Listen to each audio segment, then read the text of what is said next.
Good morning, my name is Martin Hansen. I am the Country Director for GIZ here in Indonesia, ASEAN and also Timor-Leste. I was asked to provide some information about the Indonesian State Secretariat and our cooperation with the State Secretariat, and I can only say it has been a very superb one. We are working together on issues for our assignment of experts, for prolongations of vehicles, for projects, and also on the reimbursement of tax. And it's always a very smooth process, very transparent and very timely. So I would like to use this opportunity to thank all the colleagues working at the State Secretariat for the excellent cooperation they have been providing for the last years. Thank you so much. Perkenalkan, nama saya Wulandari. Saya bekerja di Kementerian Investasi Badan Koordinasi Penanaman Modal. Izinkan saya memberikan sedikit testimoni untuk pelayanan Biro KTLN terkait penerbitan surat persetujuan ke luar negeri. Saya menggunakan pelayanan Biro KTLN ini sejak tahun 2008. Untuk sekarang pelayanan Biro KTLN sangat luar biasa bagus sekali. Saya sangat mengapresiasi untuk pelayanan Biro KTLN saat ini. Sekarang untuk permohonan itu sudah menggunakan suatu sistem yang namanya sistem simple. Seperti namanya, simple, prosesnya sangat mudah, transparan, bisa dimonitor di mana saja, dan yang pasti tidak harus tatap muka. Dan yang terpenting ini gratis. Nah, selain simple, Biro KTLN juga menyediakan info layanan PDLN seperti saluran pengaduan, informasi tentang Biro KTLN yang ada di website Biro KTLN. Ini adalah suatu inovasi yang luar biasa yang dilakukan Biro KTLN, karena di mana untuk mewujudkan suatu pemerintahan yang baik tentunya harus didukung dengan teknologi informasi yang memadai. Pesan saya, terima kasih untuk pelayanan yang diberikan kepada kami selama ini. Sukses dan jaya untuk Biro KTLN. Selamat Biro KTLN. Assalamualaikum warahmatullahi wabarakatuh. Mohon izin memperkenalkan diri. Nama Anton Nugraha Sudarto selaku Focal Point pada Sekretariat Jenderal Kementerian Keuangan yang telah menjadi stakeholder sejak tahun 2010. Pada kesempatan yang baik ini, izinkan untuk memberikan testimoni atas pelayanan perizinan perjalanan dinas luar negeri yang diberikan oleh Biro KTLN Kementerian Sekretariat Negara. Apresiasi setinggi-tingginya kepada Biro KTLN yang segala daya dan upaya dalam memberikan pelayanan yang semakin baik. Semula perizinan dilaksanakan secara manual sehingga proses harus datang secara fisik serta informasi layanan yang masih tidak transparan. Namun sekarang, kendala tadi tidak kami rasakan. Setelah Biro KTLN meluncurkan layanan aplikasi bernama Simple, proses perizinan dilaksanakan secara online tanpa harus datang secara fisik. Update perizinan dapat dimonitor melalui aplikasi, layanannya dilaksanakan tanpa biaya atau gratis. Informasi layanan dan aduan dalam perizinan perjalanan dinas luar negeri juga dapat dilihat di website Biro KTLN. Bravo Biro KTLN! Hello everyone, my name is Daniel Hunt. I'm the Program Director with the Australia Awards Program in Indonesia. We have been partnering with the Ministry of State Secretariat through the International Cooperation Bureau for many years now, and we have enjoyed the benefits of an amazing and effective partnership with the Ministry of State Secretariat. Is an excellent supporter and coordinator of our program. They are swift and responsive in supporting us, especially with the processing of accreditation letters and the other machinery that makes our program work. The Bureau of International Cooperation provides services and support free of charge, and they have upgraded systems to ensure that all documentation can be handled online without having to appear at the office in person. So everything is smooth and streamlined. And we are very lucky and very grateful to have such a strong and effective partner, Ministry of State Secretariat. Thank you.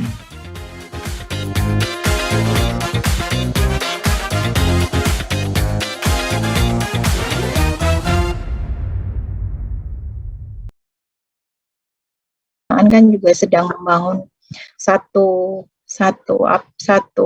basis data regulasi yang sangat bagus gitu ya, sangat bagus seperti itu. Baik, terima kasih. Mungkin ada beberapa hal Ibu yang butuh untuk kami konfirmasi karena ini seluruhnya sudah tersampaikan gitu. Mungkin sedikit saja untuk konfirmasi barangkali gitu. Tadi di berbagai aplikasi yang diberikan tadi, apakah memang gitu, misalnya Simpro gitu, dan nanti ke depan ada Pintas gitu. itu apakah memang di situ ketika stakeholder itu selesai menerima layanan gitu ya, menerima layanan itu kalau monef proyek kan Simpro itu monef proyek kan kita gunakan untuk internal ya, untuk memonef bagaimana perkembangan dari monef kerjasama. Nah khususnya untuk Simpel ini apakah memang sudah ada survei gitu, survei kepuasan masyarakat yang melekat di layanan tersebut gitu. Misalnya kita selesai mengajukan administrasi terkait tugas belajar kah, atau misalnya apa namanya paspor dan visa dan sebagainya, dan administrasi yang dikeluarkan oleh khususnya untuk ASN kan harus harus diurus ke Setnek, yaitu apakah memang di ujung layanan itu nantinya pemohon ini bisa untuk langsung memberikan penilaian bagaimana terhadap layanan itu. Gitu. Tadi mungkin belum tersampaikan ya karena kita belum membuka aplikasi Simpel gitu. Itu yang pertama. Kemudian yang kedua adalah terkait tadi kalau nggak salah ketika kita melihat di video kan memang di Setnek sendiri secara tatap mukanya juga masih ada gitu ya ruang layanan gitu ya, ruang layanan untuk pengurusan layanan-layanan ini gitu. Meskipun sudah ada aplikasi yang disediakan seperti itu.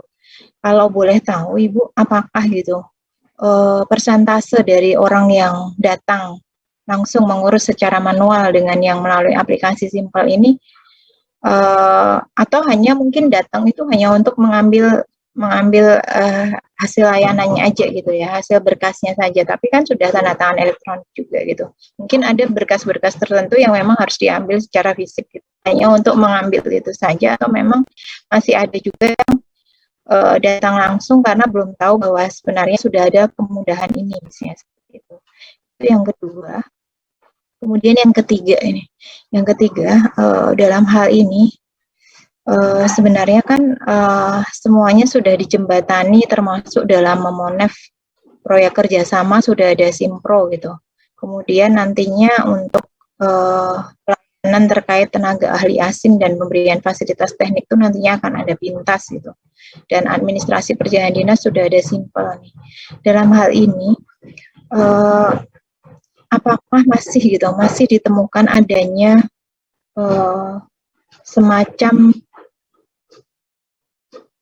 resiko yang dapat terjadi gitu ya. Misalnya dalam hal ini mungkin salah satunya adalah resikonya adalah kalau di Simpel adalah keluarnya berkas administrasi itu tidak sesuai dengan standar, misalnya seperti itu. Dalam hal ini tentu saja ketika berkas itu sudah lengkap ya, kesalahan bukan ada di Biro KTLN tapi misalnya ada di pemohon. Tapi kalau misalnya sudah lengkap, argo sudah jalan itu, apakah dalam hal ini masih dimungkinkan adanya risiko itu terjadi gitu. Risiko itu terjadi dalam hal ini mungkin kita lihat kan kadang ada beberapa pejabat gitu ya, pejabat yang mungkin terkait pengadministrasian perjalanan dinas ini meminta baru ngurus hari ini besok sudah mau dipakai misalnya seperti itu. Ada fast track-nya misalnya seperti itu. Apakah dalam hal ini masih terdapat slot untuk hal-hal seperti itu atau ya kita fair aja gitu, FIFO gitu ya, first in first out gitu, dan sama gitu, tidak membedakan layanan apakah ini tentu saja kalau pejabat publik yang misalnya menteri dan sebagainya kita mungkin bisa pahami, tapi dalam hal ini mungkin terkait pejabat struktural di kementerian lembaga tertentu yang meminta mungkin bisa dong dicepetin dan sebagainya itu, apakah masih dimungkinkan ada hal-hal seperti itu, dan bagaimana memitigasi resiko terkait adanya stakeholder yang ingin lebih dicepatkan dibandingkan yang lain misalnya seperti itu. Nah ini yang ketiga ya Bu, yang ketiga. Kemudian di monef proyek ini di Simpro gitu ya, Simpro ini kan kita melakukan monef terkait proyek kerjasama dengan mitra pembangunan asing nih, Dalam hal ini tentu saja aplikasi ini mungkin karena belum tergambar ya Bu, maksudnya kita belum lihat sama-sama gitu seperti apa sih sebenarnya Simpro dalam memonef itu, mungkin nanti sekalian dijelaskan kita bisa lihat sama-sama gitu. Apakah dalam hal ini memonefnya itu hanya kita saja internal gitu, Biro KTLN secara internal untuk nantinya dilaporkan kepada pimpinan atau presiden gitu terkait capaian atau progres dari proyek kerjasama tersebut, atau memang ini juga sudah stakeholder pun sudah bisa gabung di sini gitu, di Simpro ini, atau memang ini memang manajemen internal dalam rangka untuk memudahkan kita untuk memonef proyek kerjasama khususnya dengan mitra pembangunan asing misalnya. Mengingatkan di era-era belakangan ini banyak sekali ya gitu proyek kerjasama yang kita lakukan misalnya seperti itu. Dalam hal ini tuh memang kebutuhannya untuk internal saja atau memang ini bisa keluar juga ke stakeholder khususnya ke mitra pembangunan asing tersebut, dan juga bisa untuk dari aplikasi itu bisa dipakai untuk sama-sama untuk misalnya ada kendala atau ada hambatan itu bisa untuk dibahas bersama melalui Simpro ini misalnya seperti itu. Seperti apa sih Bu gitu misalnya seperti itu. Nah, dan yang terakhir mungkin dari saya ya Bu, yaitu terkait yang sistem pelayanan publik tenaga ahli asing dan pemberian fasilitas teknik. Dalam hal ini apakah gitu Biro KTLN ini hanya sekedar untuk izin tenaga ahli asingnya gitu ya Bu, izin tenaga ahli asingnya gitu secara administrasinya saja, ataukah juga termasuk dalam memberikan rekomendasi gitu, rekomendasi atau analisa atau telahan terkait urgensi dari kebutuhan dari tenaga asing ini, butuh atau tidak misalnya di satu sektor tertentu butuh atau tidak, sampai ke substansi seperti itu, atau hanya ya kita hanya terkait izinnya ketika dia sudah oke, berarti dia harus mengurus perizinan terkait tenaga ahli asing ya secara administrasi Biro KTLN yang menjembatani seperti itu. Mungkin itu saja Ibu, karena yang terkait hal-hal lain saya juga sudah lihat di website gitu ya, di website itu sudah tergambar jelas gitu dan sudah cukup bagus gitu ya. Hanya ada beberapa hal yang tadi mungkin belum tersampaikan, kami butuh untuk konfirmasi lebih lanjut. Nanti silahkan Mbak Dias kalau ada hal-hal yang mungkin belum clear atau belum jelas, silahkan untuk bisa ditambahkan. Terima kasih Ibu. Ya, terima kasih Bu Mita. Mungkin saya prolog sedikit, nanti detailnya teman-teman di KTLN yang akan menambahkan mengenai Simpro, kemudian penugasan tenaga asing ya Bu Mita. Mengenai pertanyaan di ujung layanan ada evaluasi, untuk setiap layanan yang kami berikan kepada stakeholder selalu ada evaluasi di ujung layanannya Bu Mita, baik melalui aplikasi misalkan Simple yang sudah terintegrasi, kemudian juga mengenai MONEF, pelaksanaan program KTSS. Di akhir setiap pelaksanaan programnya kami menyampaikan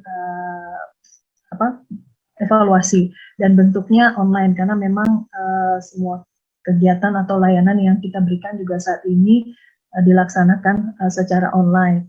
Nah, kemudian pertanyaan mengenai persentase stakeholder atau pengguna layanan yang datang, saat ini sudah tidak ada Bu Mita, memang ruangannya masih ada, belum kami bisa dimanfaatkan untuk keperluan lain karena layoutnya masih untuk menampung pengguna layanan yang datang, tapi itu sudah saat sebelum kita full menggunakan aplikasi Simple dan aplikasi untuk layanan lainnya Bu Mita. Mungkin nanti kalau kami kebetulan memang sedang ada rencana untuk melakukan perubahan layout ruang kerja KTLN, namun hal ini juga tergantung pada alokasi anggaran Bu Mita. Tapi kami sudah beberapa waktu terakhir itu sudah intens membahas dengan teman-teman di Biro Umum mengenai perubahan layout. Nah, mungkin nanti salah satunya adalah mengubah ruangan yang tadinya diperuntukkan bagi pengguna layanan yang datang langsung ke Biro KTLN nanti akan dimanfaatkan untuk ruang yang lain. Kemudian mungkin untuk penjelasan rinci lainnya kami minta teman-teman kami untuk menjelaskan lebih rinci. Ya Bu Mita, untuk simpel mungkin bisa Mas Imam. Silahkan Ibu. Ya.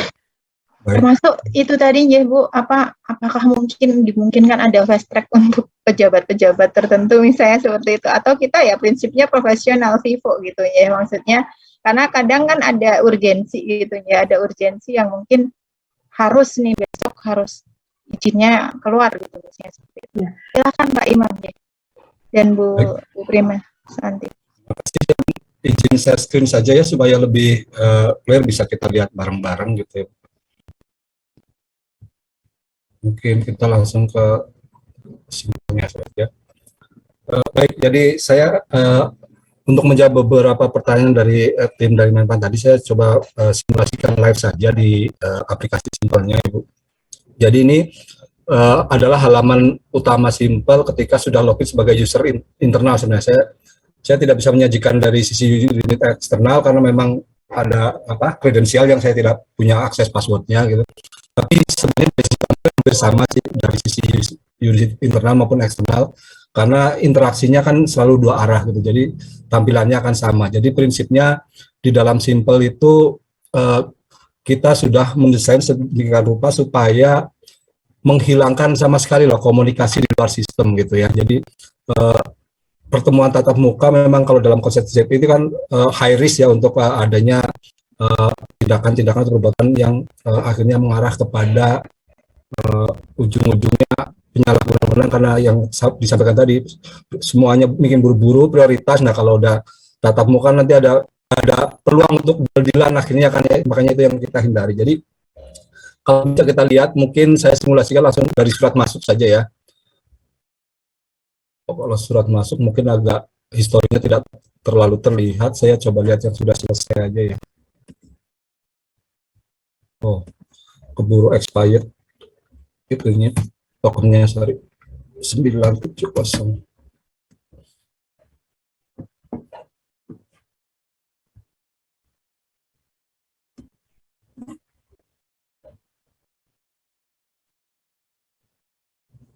Ini coba kita lihat yang sudah disetujui supaya terlihat dengan jelas historinya. Jadi dalam transaksi Simpel ketika sebuah permohonan masuk, semua komunikasi itu dilakukan di dalam sistem.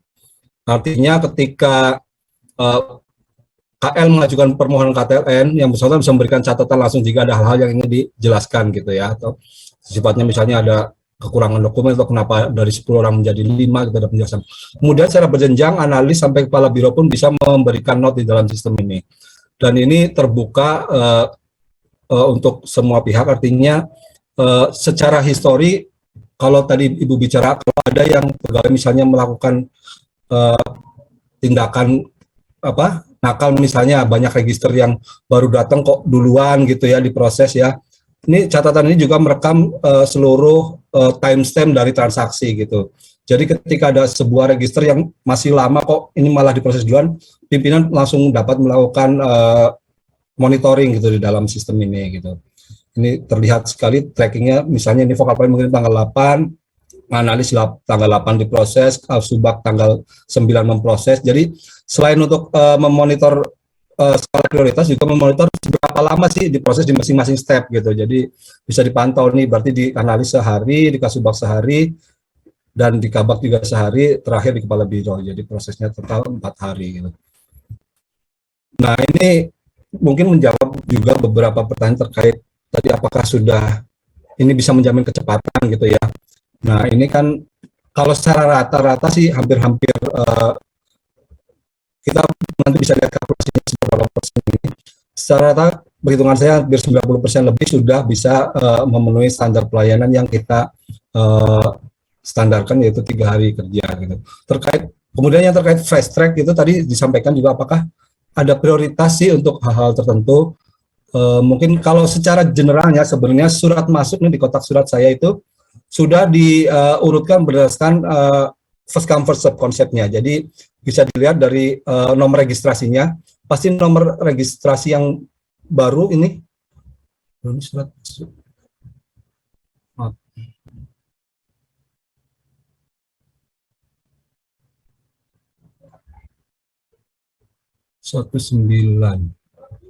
Nah, ini mungkin agak beda case tanggal update-nya. Lihat.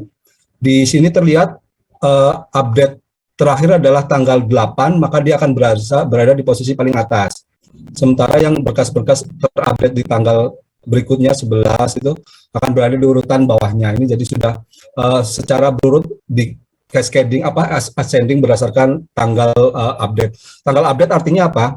Ketika seorang pemohon mengajukan permohonan, dia kan punya timestamp. Nah, berarti dia baru masuk. Nah, demikian juga ketika permohonan itu dikembalikan. Dikembalikan kan berarti ketika tidak lengkap, berkas harus dilengkapi lagi dan dikirim lagi ke Setnek. Itu kita tidak melihat kapan dia ngirim pertama, tapi karena dia kesalahan tidak lengkap, ya dia akan masuk ke antrian berikutnya gitu, akan di bawah gitu. Itulah kenapa yang ditampilkan di sini bukan tanggal register tapi tanggal update untuk mengakomodir kemungkinan ada berkas bolak-balik. Jadi ketika ada kesalahan penginputan, ya mau nggak mau dia harus antri lagi dari bawah, tidak mentang. Karena kalau konsepnya yang nomor register pertama yang diproses duluan, bisa jadi orang ya biar dapat antrian dulu, berkas asal juga dikirim aja dulu lah, yang penting dapat nomor antrian. Nah, itu yang kita hindari, makanya antrian ini bukan berdasarkan nomor registernya, tapi tanggal last update-nya. Itu pertama. Kemudian apakah ada prioritas khusus? Jadi kalau terkait prioritas, memang di sini ada folder namanya folder prioritas, bisa dilihat. Nah, tapi prioritas ini memang hanya dikhususkan untuk PDLN, menteri atau kepala lembaga negara. Jadi pertimbangan prioritas ini juga sebenarnya bukan sekedar karena mereka pimpinan tinggi harus didahulukan, tapi memang kenapa dimasukkan prioritas, karena khusus untuk PDLN menteri dan kepala lembaga negara itu prosesnya lebih panjang karena persetujuannya harus nyampe ke presiden. Kalau ini tidak diprioritaskan pasti nanti proses penyelesaian akan jauh lebih lama gitu. Nah, akhirnya kita mempunyai ide untuk membuat folder khusus terkait prioritas untuk menteri dan kepala lembaga.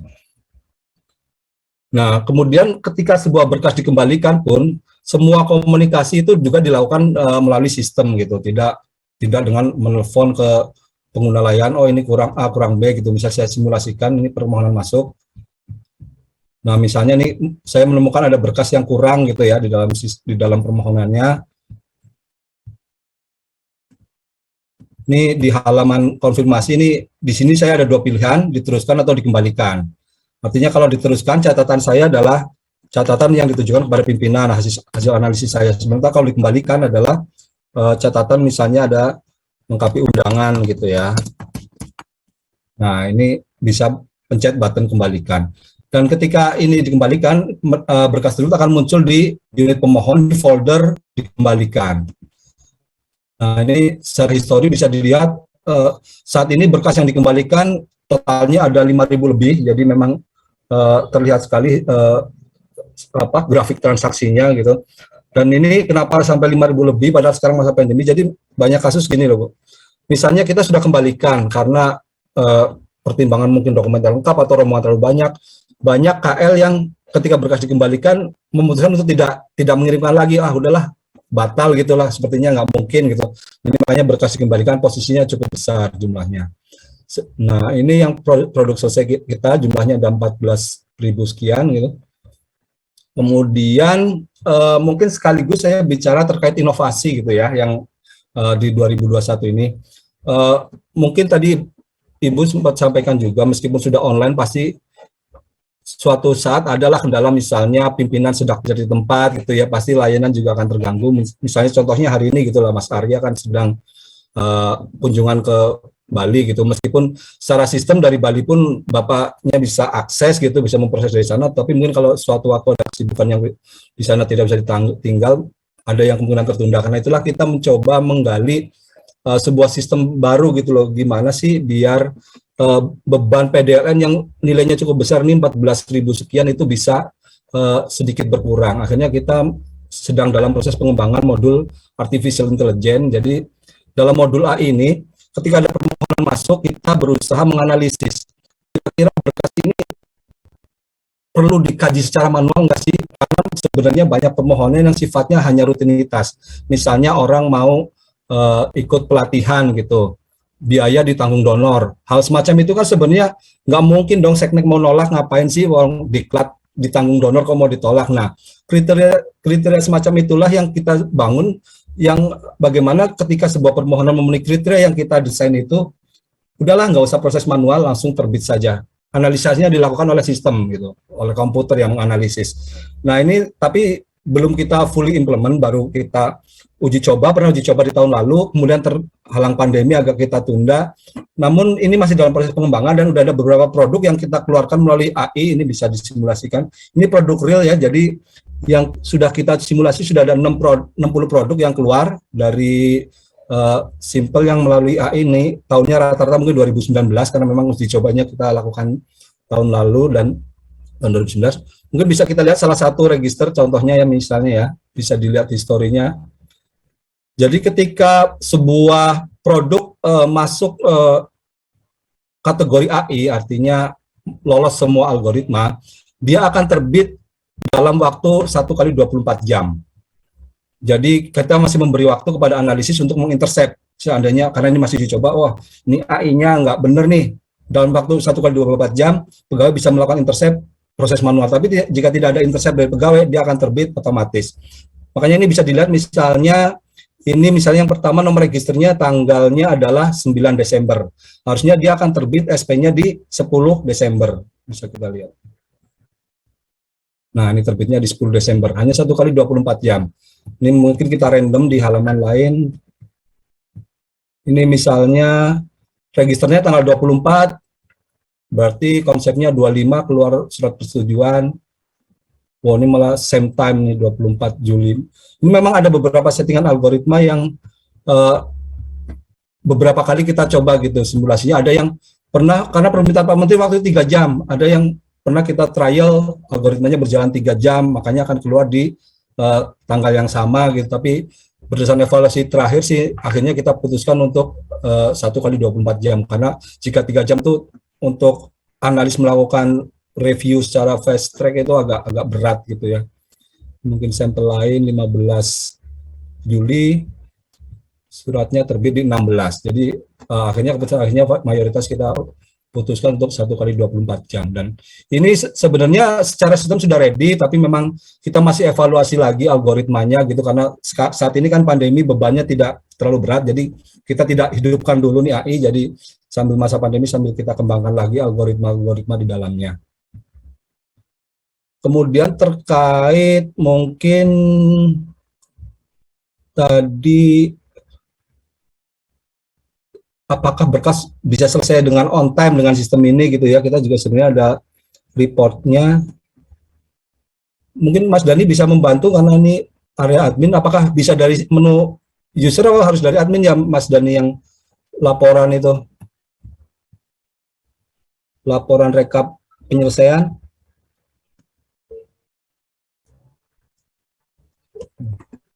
Pak, sambil menunggu Mas Dani, Pak. Izin, oh ya, gimana Pak? Ya, baik. Gimana Bu? Ya? Tadi kalau yang, ya kami berharapnya semoga ya Pak, yang dengan AI tadi, kan ini masih dikaji ya, maksudnya dilihat lagi apakah AI ini berjalan dengan benar nggak, maksudnya ketika kita ngupload berkas yang sembarangan pun, ya lolos apa enggak gitu ya. Nah, karena itu yang sedang masih kita pelajari lagi Bu.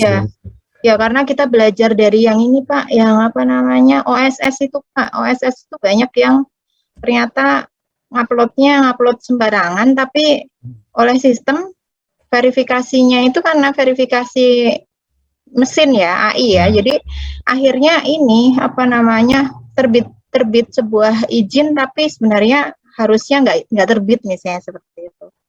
Semoga saja nggak sampai yang kayak gitu ya, maksudnya ini kan masih sedang ini ya, sedang dilihat lagi dari yang hasil AI tadi, nggak ada yang ibaratnya lolos tanpa sesuai dengan verifikasi yang seharusnya gitu.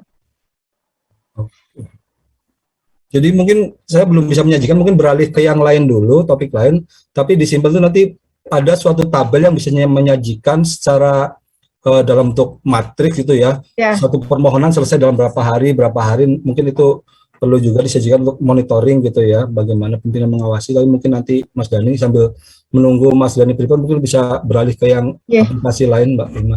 Baik, terima kasih Pak. Ini termasuk yang survei tadi melekatnya, ini karena tampilan sebagai admin nggak muncul ya surveinya ya? Jadi kalau survei itu kita tidak lakukan per transaksi Bu, jadi secara periodik 3 bulan sekali. Karena sebenarnya pengguna Simple itu kan bukan masyarakat langsung, tapi operator.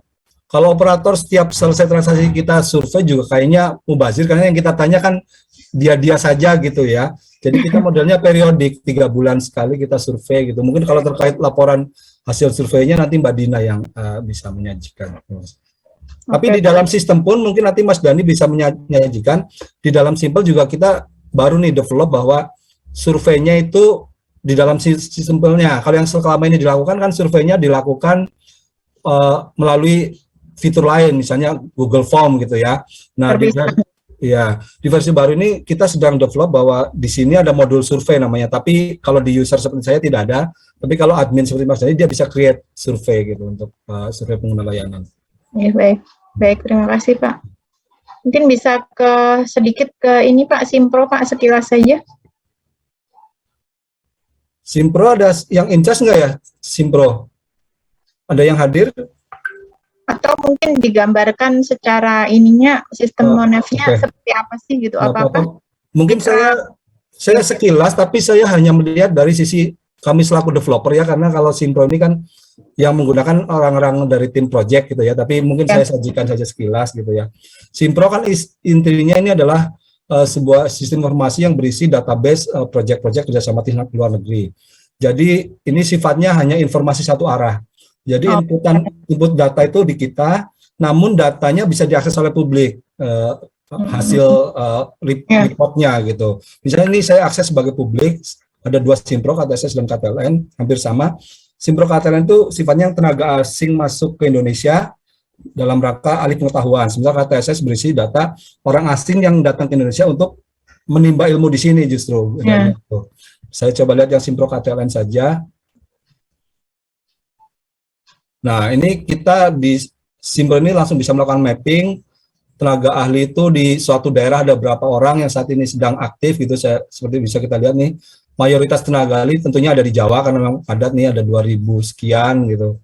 Kemudian kedua ada di daerah Sumatera, dan ketika kita zoom lagi bisa dilihat lebih detail di Jawa itu 7.000 itu ada di wilayah mana aja nih, terlihat DKI ada 1.000, gitu, Bandung ada 100. Ini pun bisa ini tampilan ini ya Pak di internal user. Ya. Enggak, ini user atau eksternal. Publik ya, eksternal ya, oke. Publik bisa melihat. Jadi ini fungsinya sebenarnya lebih utama ke targetnya itu pertama tentu mitra pembangunan. Ketika mitra pembangunan mau mendeploy TA mereka ke Indonesia, mereka kan bisa melihat petanya, mana sih daerah yang belum tersentuh gitu ya, tujuannya itu sebenarnya utamanya. Nah, ketika pun sudah cukup banyak, tapi dia ingin tetap main di Jawa gitu, misalnya ingin main di Jakarta, karena memang fokus mereka di situ, dia bisa lihat bidang-bidang apa sih yang belum tersentuh gitu, karena di Simpro ini dia bisa juga lihat dari TAT ini masuk di area apa sebenarnya gitu kan.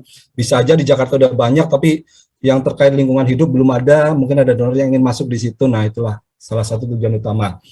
Ini connect dengan BKPM juga nggak sih Pak? Nggak ya? Tidak, kalau ini standalone, hanya sistem kita saja. Oke. Iya.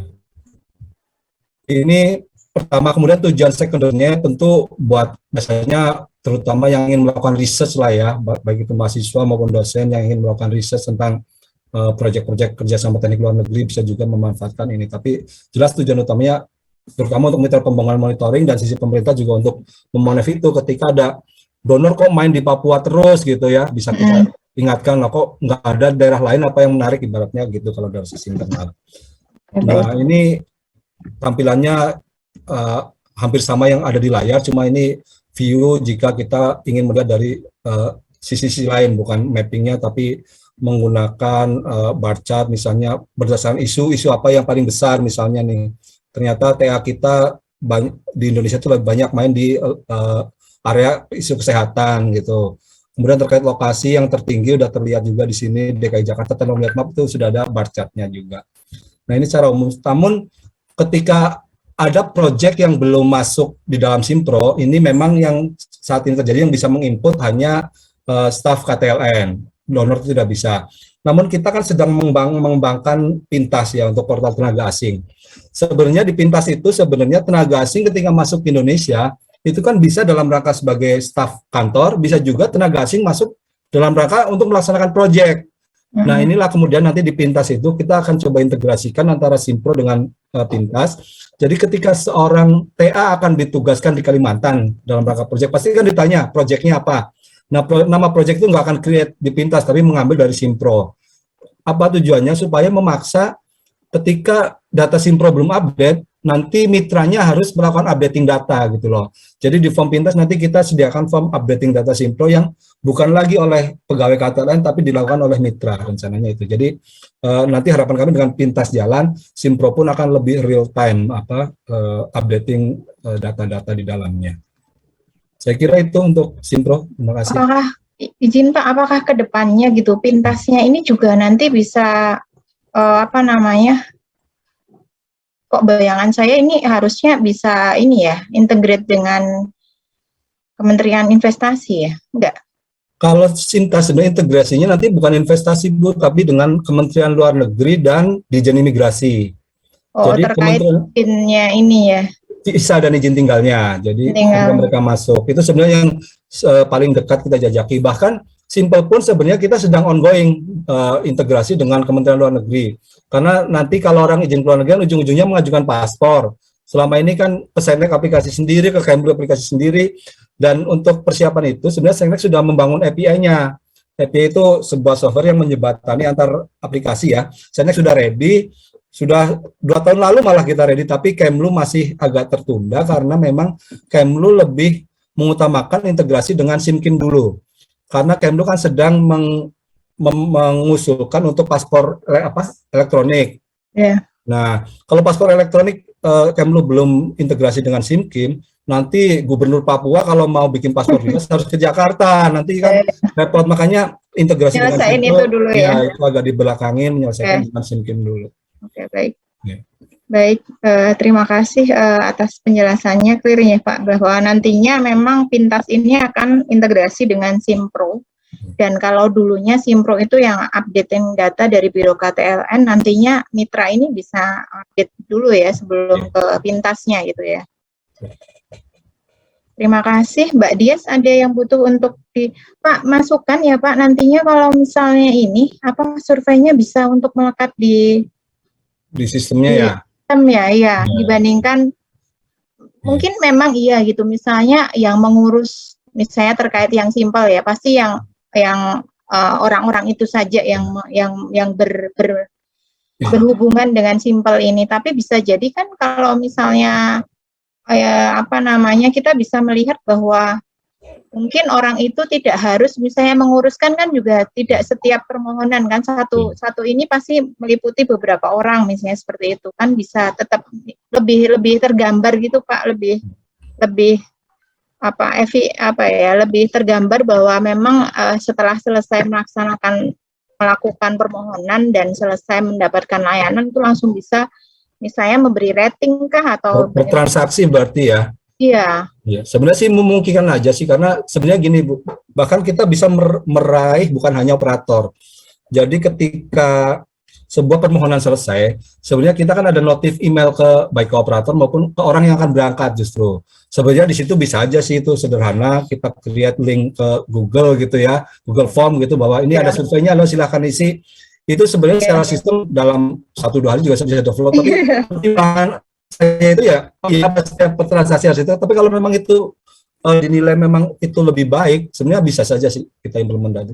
Tapi at least kalau secara sistem yang sudah ada sekarang adalah yang secara periodik, dan kalau yang sekarang Google Forms kita sedang secara periodik develop di dalam simpelnya. Tapi konsepnya tetap periodik ya Bu, yang di dalam simple, bukan per transaksi. Nah, kalau per transaksi justru buat kami jauh lebih mudah kalau dari sisi development-nya ya, tapi nanti kita coba laporkan ke pimpinan ya. Dan ini sebenarnya kembali kepada respon dari pengguna juga. Kalau pengguna, waduh, ini bolak-balik di survei gitu, artinya kan kita hanya random apa yang submit ya kita record, kalau enggak ya berarti diabaikan, paling modelnya gitu, karena kan tidak mungkin ada fitur yang bisa memaksa mereka, itu yang mungkin. Ya, baik, terima kasih Pak. Ini berarti memang ini ya, karena memang biasanya yang ngurus simpel itu ya di satu instansi pasti pejabat tertentu itu saja gitu ya, karena pertimbangannya. Baik, Mbak Dias, ada yang butuh untuk, oh iya Pak, tadi update tadi berarti memang masuk ke dalam notifikasi ya, setiap updatean baik itu Status. berkas kurang ini itu Iya. update itu apakah ada notif gitu by WA atau apa ke pemohonnya itu? Jadi kalau update itu terutama bisa dimonitor dari aplikasi karena di aplikasi Oh, kan ada trackingnya lewat folder-folder. aplikasi ya? Iya, tapi kita juga memberikan email notification. Jadi email notification-nya itu terjadi pertama ketika berkas dikirim, ada Iya. notification permohonan Anda diterima. Kedua, jika berkas dikembalikan ada notif berkas Anda dikembalikan kurang apa gitu kan. Nah, ketiga Notif ketika itu ya. selesai, Baik. ketika selesai ada notif lagi selesai. Dan mungkin kalau mau ada fitur survei di notif ketiga ini, notif ketika permohonan Anda selesai bisa sebenarnya diinjek di situ link untuk survei kepuasannya. Ya, baik. Baik, terima kasih Pak. Mbak Dias, ada tambahan yang butuh untuk dikonfirmasi sebelum kita akhiri? Baik, terima kasih Bu Mita. Mohon izin Bapak Ibu mungkin menambahkan tadi ya, diskusi sudah banyak sekali elaborasi yang telah dilakukan Bu Mita dan juga tadi pemaparan yang sangat komprehensif terkait progres ataupun inovasi-inovasi dalam hal layanan ya Pak ya. Dalam hal layanan di Biro KTLN ini. Mungkin tadi menyambung ya Pak ya terkait sudah ada untuk disimpulkan sudah ada notifikasi ketika berkas diterima ataupun ada berkas yang persyaratannya kurang ataupun ketika sudah selesai. Kalau boleh tahu Pak, kan kalau simpel kan operator nih Pak ya, yang megang kan operator satu operator saja. Nah ini notifikasinya itu ke email operatornya atau ke email pemohonnya nih Pak? Kalau operator sebenarnya kita beri aksesnya di aplikasi. Sedangkan kalau notifikasi itu kepada pemohon. Jadi ketika operator mengajukan permohonan seseorang, namanya misalnya Imam Sartono, akan ditanya emailnya apa. Nah, asal operator menginput data email yang benar, sebenarnya pasti notifnya ke yang bersangkutan. Namun terus terang, ini ada beberapa operator yang agak keberatan karena seringkali mereka awalnya mau nih, seringkali akhirnya mereka ditegur ketika ini kamu kerja nggak bener, bentar-bentar salah, bentar-bentar salah, balikin. Banyak yang memilih pejabat. Nah, biasanya kalau yang berangkat pejabat, operator memilih untuk memasukkan email dia atau email TU-nya, TU pejabatnya. Nah, jadi ini tergantung kepada data yang diinput oleh operatornya sendiri sebenarnya. Mungkin kalau mau dilihat, saya bisa, karena kan saya pernah ke luar negeri juga, ada notifikasi ke email saya gitu ya, webmail, semua masih tersimpan nggak ya? Jadi emailnya ini tergantung dari si operator menginputnya email siapa Ya, ya Pak ya? iya Sehingga datanya. nanti pemberitahuannya ya, Ya, akan dikirimkan ke email yang sudah input ya. ya. Karena kan atau mungkin kita lihat master data, tidak usah emailnya, master datanya saja ya Bu. Misalnya Mas Imam contohnya maaf.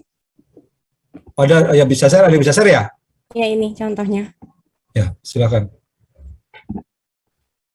Yang Nah, ini notifikasinya ya. Bahkan di mana bisa mengunduh sebenarnya yang bersangkutan itu tidak perlu menggunakan operator, ketika ada notif bisa mengunduh secara mandiri sebenarnya gitu ya. Tapi ini memang banyak belum jalan. Akhirnya jadi kalau yang unduh mandiri sebenarnya ada dua fitur. Yang pertama adalah yang Android, yang kedua melalui web gitu ya. Web pun sebenarnya bisa mandiri. Misalnya saya simulasikan aja ya. Share screen, cuma saya lupa passwordnya apa enggak ya. Ini saya jadi kepikiran Pak, tadi kan waktu pas ditayangkan dashboard simpelnya itu kan ada sekitar 5.000-an ya Pak ya yang dikembalikan berkasnya karena tidak lengkap ataupun dalam persyaratannya kurang. Nah ini kan pemberitahuannya ketika mungkin banyak pemohon yang tidak istilahnya memproses ulang ya atas hal-hal yang tadi atau tidak menindaklanjuti atas hal-hal yang mungkin telah disampaikan bahwa ada persyaratan yang kurang. Sebenarnya ini pemohonnya tidak atau bagaimana Pak? Kan karena tadi yang diinput operator kan tadi emailnya bisa siapa saja ya Pak. Mungkin yang diinput kan email operator, kemudian operatornya tidak memberitahukan kepada yang bersangkutan bahwa berkas permohonannya ini kurang seperti itu. Nah itu bisa terjadi hal-hal kayak gitu nggak Pak kemungkinan? Karena tadi ada banyak sekitar 5.000 ya Pak ya. Ya. Mungkin ini saya sudah minta izin ke salah satu operator untuk pinjam akunnya Bu, mungkin bisa kita lihat ya. Yang PDLN. Oh, simple. Ini kita melihat dari sisi eksternal langsung pengguna layanan simple.setnek. Tadi saya sudah izin ke salah satu BKPM.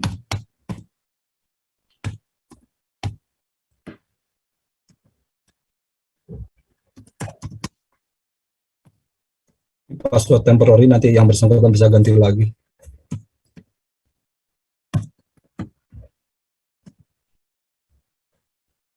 Nah, ini tampilan dari sisi pengguna layanan, Bu. Sebenarnya kalau bilang mereka tidak monitor surat dikembalikan, sebenarnya nggak mungkin, karena ketika berkas dikembalikan langsung kelihatan nih, di BKPM ada 50 merah sebenarnya gitu kan. Artinya ada 50 berkas yang dikembalikan. Ketika ini tidak dikembalikan, itu bukan karena yang bersangkutan tidak ternotif sebenarnya, tapi memang bisa kita lihat dari histori catatannya, mungkin kita coba intip gitu. Sebenarnya kalau kenapa enggaknya harus nanya ke orangnya, tapi dari catatannya mungkin bisa sedikit tergambar gitu. Catatan, tampilkan kembali tidak terbaca, lebih dari 2 mega. Sebenarnya bisa memang ke perubahan atau lalat. Nah, ini kan hal kayak gini misalnya nih Bu, ini kan ada berkas yang tidak terbaca. Dia nggak mau repot, sebenarnya dia kayak semacam create baru gitu loh. Itu satu. Akhirnya yang ini diabaikan, meskipun sebenarnya di dalam folder dikembalikan ini, ketika memang sebuah berkas tidak terpakai, ada menu arsipkan sebenarnya untuk membantu mereka mengelola datanya. Tapi meskipun sudah kita kasih tahu bolak-balik, kayaknya mereka agak enggan gitu menggunakan fitur-fitur ini. Nah, seperti BKPM ini ada 50 yang dikembalikan. Seharusnya kalau yang ini tidak akan ditindaklanjuti, masukkan aja ke folder arsipkan. Nah, ini kalau kita lihat data, hanya 7 yang diarsipkan. Saya juga nggak tahu kenapa yang 50 itu belum di.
Pak, tadi kalau tidak salah, tadi kan pada saat login nih Pak, login itu kan langsung ada username, password, itu menu login.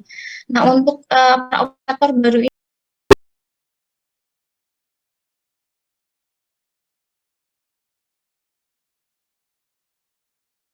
Pendaftarnya ini sifatnya close, ini kan aplikasi ini sifatnya close sistem, bukan yang terbuka. Pendaftaran itu melalui surat menyurat, Bu. Jadi kita pas pertama launching, kita surat edaran ke seluruh KL supaya menugaskan satu operator. Karena memang di lock satu KL itu hanya satu operator. Nanti mereka menjawab dengan ada form-form yang harus diisi gitu. Ada surat perjanjiannya juga terkait kerahasiaan data gitu, karena mereka kan bisa mengakses banyak data di sini.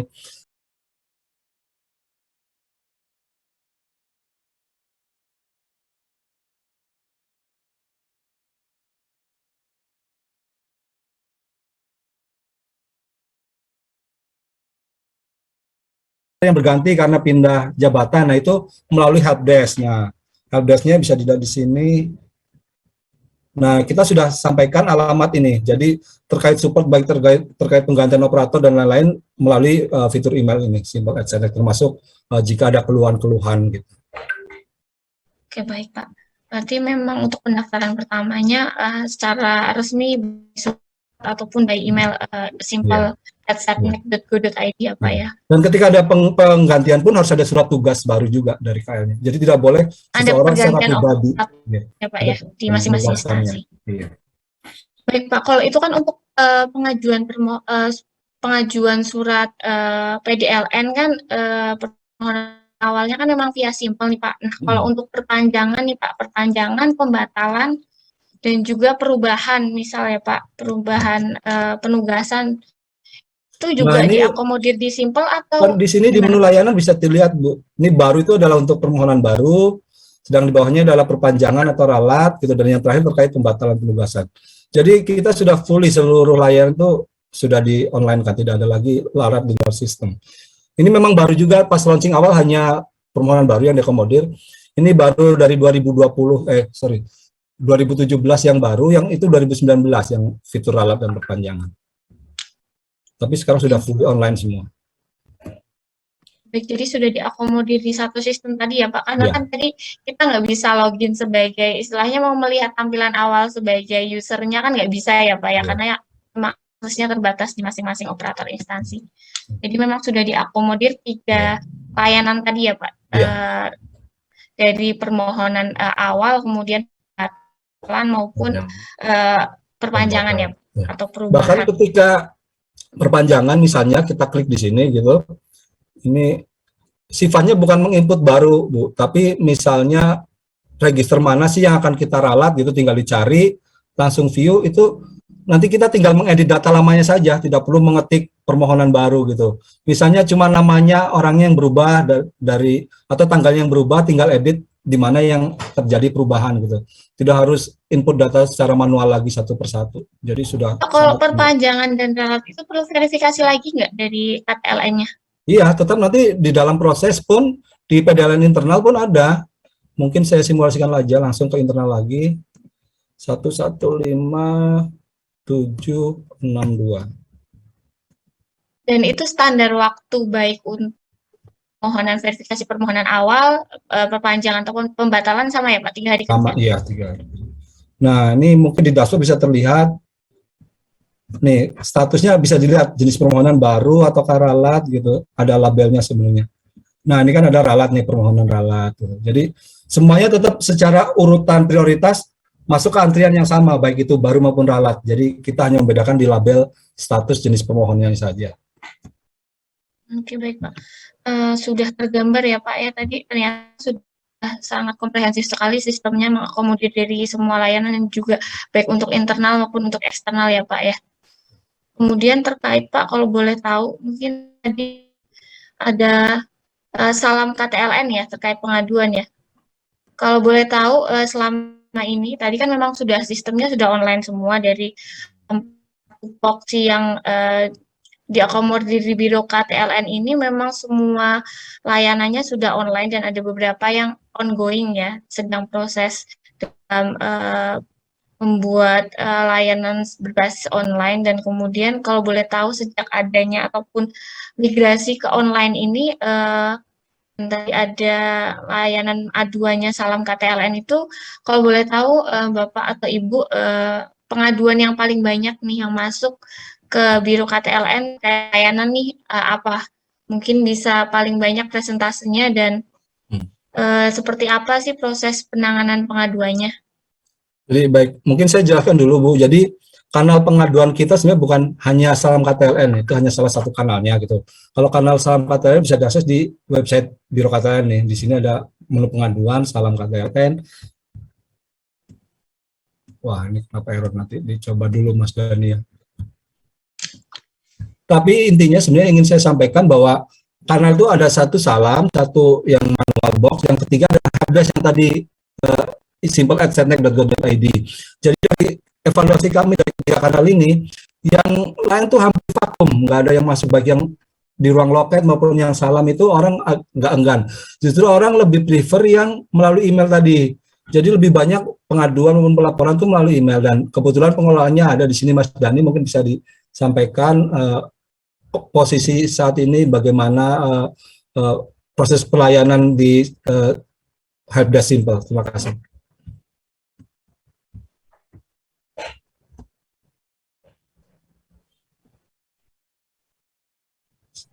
Kalau tidak ada materi paparannya, disampaikan aja Mas Dani yang banyak dikeluhkan tentang apa, terus cara meresponnya seperti apa gitu. Silakan. Siap, izin Pak Imam dan Bapak Ibu. Jadi menyambung dari Pak Imam tadi, maksudnya tuh sambil disajikan webmailnya boleh Mas Dani login aja di share screen ya. Sebentar.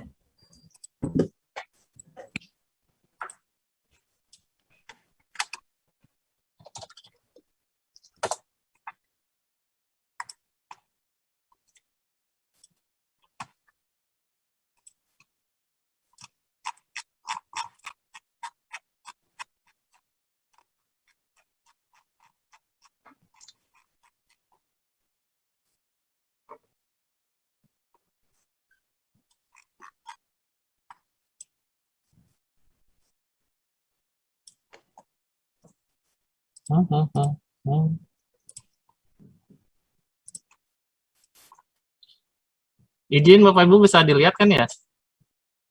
Bisa, Pak. Oh ya. Jadi tiap hari dari Senin hari kerja Senin sampai Jumat kami tim admin mengecek di helpdesk di email simple@setnek.go.id ini semua keluhan atau permintaan bantuan dari operator ataupun dari pemohon langsung, Bu. Jadi menyambung tadi Mas Imam ya, maksudnya tuh kalau misalnya yang dikembalikan itu tadi SP itu ada yang ternyata dari mungkin operatornya yang tidak info ke ke pesertanya langsung gitu. Mereka biasanya tuh langsung tanya ke kita via ini, dan tiap hari ini di sini kita tidak ada yang tidak dibalas gitu, Bu. Jadi ini bisa dilihat. Kebanyakan sih kalau untuk sekarang karena simpelnya tuh sudah berjalan dari 2017 sampai 2021, yang masuk itu hanya terkait kebanyakan tuh nih hari ini cuma baru satu terkait perubahan master data doang gitu, Bu. Jadi untuk yang lain-lainnya tuh biasanya sudah tidak ada lagi gitu. Ini bisa dilihat hari ini, kemarin cuma 1, 2, 3, 4, 5, 6, 7. Kebanyakan terkait permohonan ralat perubahan ya, Pak ya? Iya, betul. Jadi kami dari awal biar tidak ada komunikasi pribadi gitu ya, Bu, antar misalnya WhatsApp atau ke saya atau misalnya ke tim Simple gitu. Jadi kami informasikan malah di halaman login untuk Simple itu ada teks berjalan bahwa di situ diberitahukan bahwa segala sesuatu permohonan teknis atau permohonan bantuan mengenai Simple silakan kirim email ke sini gitu. Jadi semuanya udah diarahkan ke sini gitu. Jadi untuk mau itu follow up tentang perubahan master data kah, ataukah mau tanya tentang nomor register follow up-nya kah, ataukah yang lainnya itu semua udah kami arahkan ke sini sih, Bu. Baik, Pak, ini kan jadi asumsinya gini ya, Pak. Siap. Kalau disimpel kan sudah ada informasi bahwa ketika ada keluhan atau kendala terkait teknis bisa disampaikan via email tadi ya, simple@setnek.go.id. Ya, Kemudian betul. jadi kan kemudian juga sudah disampaikan oleh Pak Imam juga bahwa untuk pengaduan via salam KTLN ini kan bahkan sudah vakum ya, sudah tidak ada yang mengadukan via media tadi. Nah, di sini mungkin kalau boleh tahu terkait Simple dan salam KTLN ini lebih duluan mana nih, Pak? Pembuatannya kan karena mungkin orang ataupun pemohon ataupun operator kan lebih familiar dengan email karena memang sudah tersambung di Simple tadi ya. Oh, kalau untuk duluan mana ya, Bu?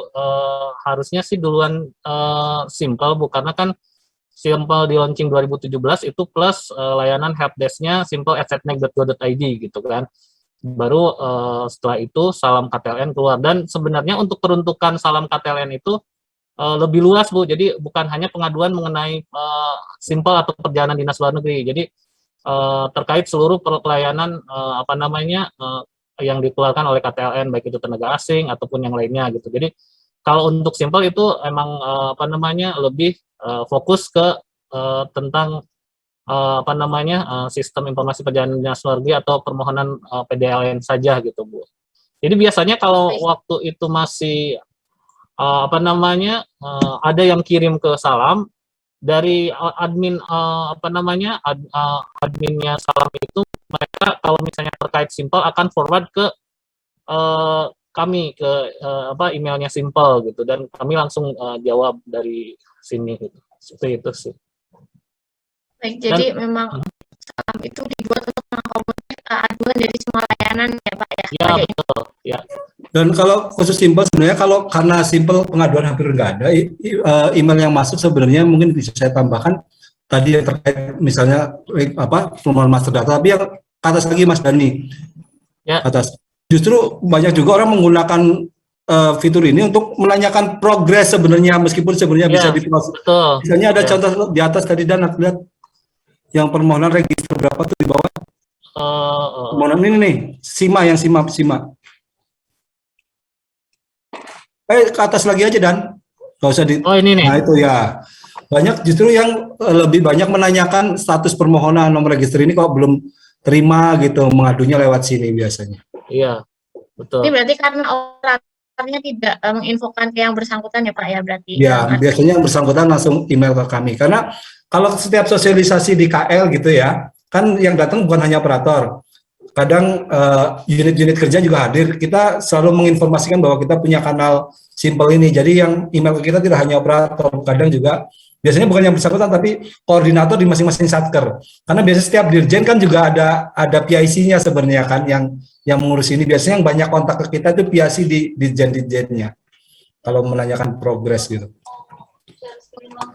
Harusnya ini juga dari Biro KTLN-nya mendorong operator ataupun PIC-nya ya Pak ya. Maksudnya untuk di sini kan sebenarnya KTLN-nya sudah bagus ya, sudah menginfokan dari setiap progresnya dan juga ketika ada mungkin persyaratan yang kurang ataupun tidak sesuai dengan formatnya, itu kan sebenarnya sudah disampaikan, tapi banyak sekali email mungkin yang menanyakan terkait progres permohonannya.